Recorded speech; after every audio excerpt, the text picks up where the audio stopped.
I'm disgusted. Pastor Joe's disgusted. I was just reading an article not too long ago on my little phone here, and I kind of heard rumors that this was coming to be, but I guess it's happening. They're going to allow women into United States Army Special Forces, into Ranger School, into frontline Army and Marine Corps units. That means infantry. And into Navy SEALs. Wow. Really? Well, the standards won't be lowered. The heck they won't. The standards are gonna be lowered. They are gonna lower the standards to let these women in because of political correctness. And I am not saying that there are not existing out there women who are capable of doing amazing things. There are women in some of our special operations units. They are very special people. They are incredibly rare, and they're very good at what they do. But when you say we're going to open up special forces, we're going to open up the infantry, we're going to open up Ranger School to women, and I have an Army bias, right?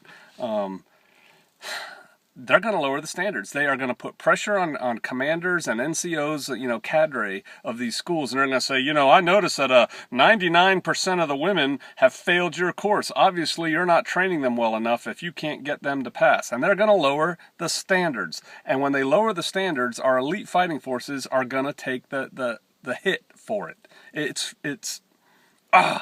ridiculous. I'm going to tell you a story. I've told this story to some of my friends. This is the truth. First off, I started out in the infantry, United States Army Infantry. I served that for 3 years about. And then I went into Special Forces, and I was a Special Forces officer for 17 years in a variety of units and positions. But when I was in the infantry, I was in the 25th Infantry Division in Hawaii. And while I was there, it became a light infantry division. And there was a lot of brouhaha and talk and, yada yada about that. And one of the rules that they made was that everyone in a command position, whether it was a company commander or a battalion commander or something like that, brigade commander, had to be air assault qualified. That meant they had to go to air assault school. And air assault school is basically, I'm talking, 30 years ago. It's probably similar today. It's a 10-day school. It's not even a very long school.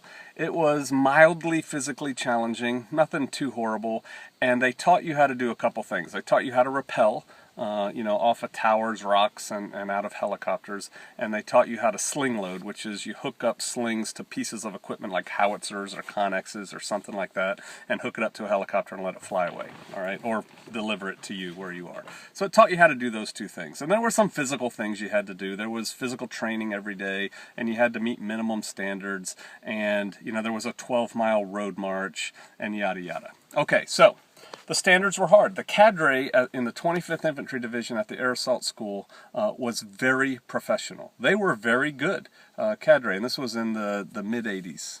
Around 85, somewhere around there, 1985. Okay, so the cadre was good. They lived out there, they worked out there, and they knew their business. And so there was a test, there were lots of tests, and you had to pass your tests or they would recycle you. And usually you could get one no-go, meaning you failed a task, and then they would let you retake it. And if you passed the second time, you're good to go. If you didn't pass the second time, you're out of the course. And if you did that too many times, I think 2 or 3 times, you fail this task, you fail this task, you fail this task, goodbye. Something like that. But anyway, one of the tasks was when you rappelled, you had to do all these things correctly. And one of them was you weren't allowed to milk the rope. That's what they called it. And your hand's behind your back, and you're holding your brake with your hand, and you weren't allowed to do this on the rope. You had to get a grip on that rope, hold it behind your back, and when you opened up your hand, and then close it. But don't do this with your hand. They called that milking the rope. And if you did that, they'd fail you. And so test day comes, and we're all practicing, and test day comes, and they even told you can take tape and tape your fingers together on your glove to prevent you from milking the rope. You can't do this if your fingers are taped together. Well, we had one female, and she was fat. All right, I'm not going to be politically correct because I'm a little bit upset. She was a fat female lieutenant colonel who was going to go take over the Division Support Command, which is like some God bless those soldiers who do that. But she's a support soldier that supplies and stuff like that. I was in the infantry, and so I had a bad attitude towards support. But anyway, this fat female lieutenant colonel was going to take over. She was slated to take over. And before she could do that, she had to be air assault qualified. So lo, she's in my air assault course. All right, so she's up there on the side of this tower for her test. She did not tape her hands, and she is just milking that rope. And the instructor says, "Ma'am, you're milking the rope. Ma'am, you're milking the rope. Stop milking the rope." And she did it, and they let her get away with it. And she rappels down, and they give her a go at that station. Well, they were failing young specialists, Spec 4s, E4s in the Army. They were saying, "You're a no-go, go do it again." And if you did it again, they'd kick them out and send them home. They passed this woman. But the worst thing was this. The final test of air assault school was this 12-mile road march. They give you a very light rucksack, a rubber M16 with a metal barrel on it, and a packing list. Your rucksack only weighed about 30 pounds. LCE, I think you had to wear a helmet then. And a course, and you go run this course with your rucksack on. And it's a 3-hour event.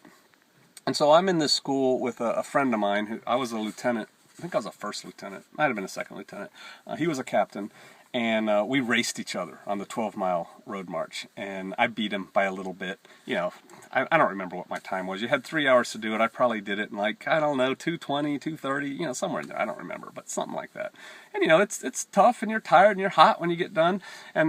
And so what happened is you came down this long road, and then you'd take a right, and you'd come down another road, and there was a finish line, and there's a cadre sitting there with a stopwatch. And when you came across the line, they'd say, "Good job, air assault. Go over there and score yourself away." And over there was a field, and you're supposed to get your uniform put back together in some semblance of, because you're sweaty, drink some water, and get ready. Because what's going to happen after the last student comes in and we all finish this road march, we're going to walk into the stadium, which is right there. It looks like a football stadium with the 440-meter track around the outside of it and everything. It looks like a high school football stadium. The division band is there. The division general's going to be there. All the wives are there. Everyone's commander who's in the school is there. It was a big deal in Hawaii. So it's a big graduation ceremony. We're all going to march on the field and get our coveted silver air assault wings. All right, so we're over there and we're waiting. And we're talking about who's making it and stuff. Well, at the 3-hour point, they take these knife barricades, knife rests they're called, it's just a road barricade, and they put them across the road. And I'm like, ho, that woman, that fat colonel, is not in yet. I'm going to go over there and watch her come across the line. That's what I tell this captain. And so I walk over there, and there's other soldiers who aren't making it, men too, and they come in, and they're like, and instead of going over there, they say, go over there, and a cadre will be with you in a minute. And so all the people who didn't make the 3-hour time are going over here. So here comes this woman, and she see her coming around the corner, and she had 2 female lieutenants who were in air assault school at the same time that were in her unit, and they were good. They were strong, they were fit, they were fine, they did everything right. But they wanted her to do well, and they're going, "Come on, ma'am!" And one of them runs out there and is running next to her. "Come on, ma'am, you can do it." No, she can't. It's already time's out. Time's passed. Anyway, this woman comes running. Snot is coming out of her nose. She's going,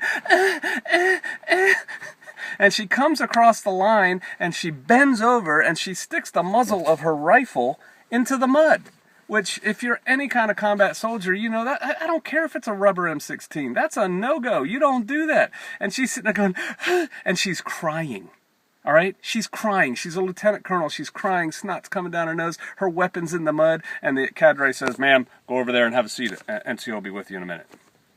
Well, let me get this part of the story right. The division commander, 2-star general, right? He comes walking up, and I back away, and he walks up to these cadre, and they looked good. These guys lift weights all the time. Their uniforms are starched and pressed, the air assault cadre, and they're all like, they come to attention, and air assault, sir. And he salutes and he goes, "Hey men, how's it going?" They're going, "Outstanding, sir." Blah blah blah, and they're just giving him a little briefing. And he goes, "What's going on over here?" And he points at the group of people who didn't make it. And the head NCO says, "Sir, those are the people who failed to complete the 12-mile road march in the allocated 3 hours of time. In 2 weeks, at the end of our next air assault course, they will be invited to come back and take just that portion of the course, the 12-mile road march, and upon successful completion of said road march, they will too also be awarded their silver air assault wings." All right, so yeah, they failed today, but they'll get a chance to come back in 2 weeks. And the general looks at that female, and she's the only female over there. And he says, she made it. Well, these NCOs who are standing at rigid parade rest, if you were in the military, you know what that means, they kind of look at each other. They're eye contact, eye contact, eye contact, and the senior NCO, God bless him, comes to the position of attention and says, no sir, she didn't make it. She failed to complete the 12-mile road march in the allocated 3 hours of time, but if she, and the general interrupts him, if a general can interrupt an E7, and he says, you're not listening to me. I said she made it. And the guy comes, he's already at position of attention, he salutes, and he says, Roger that, sir. And the general walks away. And so he sends one of his guys, because he's disgusted over there, to get this woman out of the failure group and bring her over to the good group, to us. And I'm just like, oh my God, you've got to be kidding me. And she's happy. She's like, hoo-hoo, I made it. You didn't make it. And so they put her in line. So then we march out to the field, and we're kind of over there in the end zone in our little platoon formations. And I see this one-star general, the assistant division commander, come walking across the field, walks into her platoon, because I'd seen him over there talking to these NCOs. They were obviously telling him what the deal was. So this one-star general, man, I wish I could remember their names. But I don't want to malign or somebody. I wish I could remember his name. It was around 1985, 25th Infantry Division. This one-star general comes walking across the field. Everybody sees him coming. He walks into the second rank where this woman is, and he goes, and he yanks her out of the formation, and he takes her back across the field. And I'm like, awesome! They decided that they're not going to, compromise the standards for this woman. They get to the sidelines, and the two-star general is there, and he has a very short conversation with the lieutenant colonel and the one-star. She comes back, gets in line to graduate, and I see over there across the field a one-star general at the position of attention and a two-star general going, counseling him. Basically, hey, I said she made it, get with the program there, one-star general. And so this woman graduated with us. She got her coveted air assault wings, and I refused to wear my air assault wings for about 2 years until I got a new boss who made me wear them. But it was just like, these are worthless. They mean nothing if they'll just let that fat woman earn these wings. And I'm telling you, this story happens over and over and over with all kinds of people. They say, oh, our numbers aren't right, so you need to make it right. And then they compromise standards. And that's the demise of us. It's a horrible thing. On the one hand, I'm like, who cares? I tell people, I just told somebody the other day, he was out here, a young man was out here helping his daddy lay brick. He was in 11th grade, going into 11th grade. And I said, what are you going to do? Do you know what you're going to do when you get out of high school? He goes, yeah, I think I'm going in the Marine Corps, but my daddy told me I shouldn't. I said, what'd your daddy tell you you should do? Because I was thinking maybe he'd say go in the Army or something. And he goes, he told me I shouldn't go in the military. I said, you know what? Your dad's a smart man. Nobody should go in our military right now. Don't do it. Over 20-year veteran right here, Special Forces, Ranger qualified, Air Assault, Airborne, everything. Well, not everything. A lot of things. There are people who are much more high speed than me. But I did a lot of stuff in the Army. No way. I wouldn't tell anyone to go in the Army today. Forget it, man. The gig's up. Take care of yourself. Take care of your family. I'll see you out there.